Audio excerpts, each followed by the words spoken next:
to even get to touch. I never thought in my life I'd touch anything off the Titanic. I've had a lifetime of working with Titanic projects and Titanic people and acquiring Titanic artifacts. And for 10 years, I lived in Halifax. And when I was out there, I was searching out families that had relatives on the cable ships. 4 ships were sent out of Canada to recover the floating bodies, bring them back for burial. And while those guys were out there, they recovered a lot of stuff. A lot of it doesn't exist anymore. You know, we've had a lot of passage of time. Halifax explosion wiped out a lot of it in I think it was 15, 17. But we've got some Titanic pieces. Like this deck chair here. This was recovered by the Mackay-Bennett, which was the first body recovery ship sent out. She recovered a minimum of 20 deck chairs. We don't quite know how many, but we know at least 20.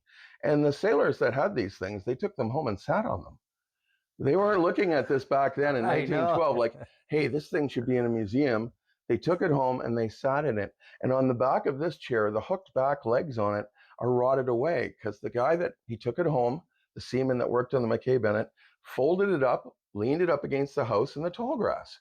And he'd pull it out and sit in his yard. This is something that was on the ship. That is incredible. Definitely. Just to even get to touch. I never thought in my life I'd touch anything off the Titanic.